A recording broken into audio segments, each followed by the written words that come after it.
शेखावाटी की सियासत में इस बार खासी गर्मी है।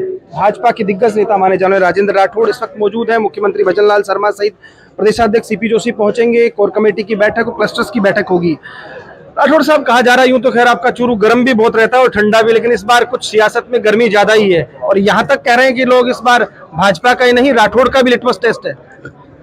कोई भी चुनाव हर कार्यकर्ता के लिए टेस्ट होता है, मेरा नहीं। कार्यकर्ताओं कसौटी पर कसा जाता है, किसी एक व्यक्ति से नहीं। पार्टी सहकार के भाव से चलती है, सब एक और एक सब के लिए। इसी नाते हम सब लोग इस चुनाव को चुनौती मानते हुए सब लोग चुनाव में उतरे हुए हैं। पर जो आपकी पार्टी छोड़ कर गए हैं वो उनके निशाने पर पार्टी से ज्यादा आप नजर आते हैं, तो क्या मतलब वो जो कह रहे हैं कि किसान की कदर नहीं, सामंत की बात है, क्योंकि आपका भी लंबा अनुभव है सियासत में और इस चूरू में, क्या मानते हैं आप? किसान का पेंटिटीकरण करने की कुछ कोशिश कर रहे हैं। किसान वो है जो धरती का सीना चीर कर अन्न पैदा करता है। किसान और किसानी के लिए मोदी जी ने जितना किया किसी से छुपा हुआ नहीं। कल तक उनके कसीदे पढ़ने वाले आज किसान और किसानी की बात करते हैं, कल तक काका कहने वाले आज दुश्मन की दृष्टि से देखते हैं। ये उनका नजरिया है, मुझे कुछ नहीं करना। अच्छा, एक चीज और, क्या मुद्दे मसले आप मानते हैं पॉलिटिकल तौर पर चूरू में इस बार के चुनाव में? मोदी है मुमकिन तो आप कहेंगे ही, उसके अलावा इस बार सबसे बड़ी बात है यमुना का समझौता।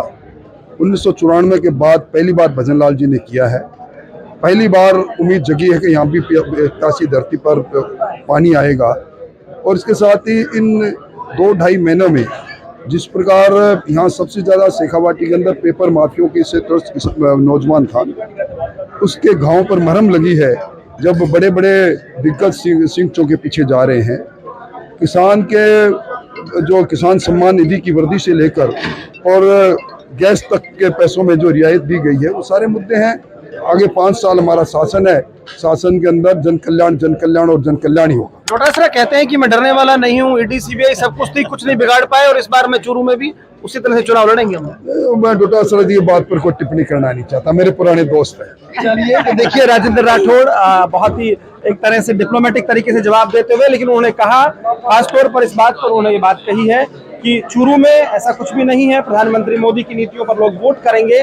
साथ ही साथ उनका कहना यह भी था, किसान और किसानी की बात अब याद आई है जो कभी काका कहते थे। खैर, अभी जनता तय करेगी कि यहाँ से कौन दिल्ली जाता है। कैमरा पर्सन अजीम भुट्टा के साथ Lakshman Raghav, first India news.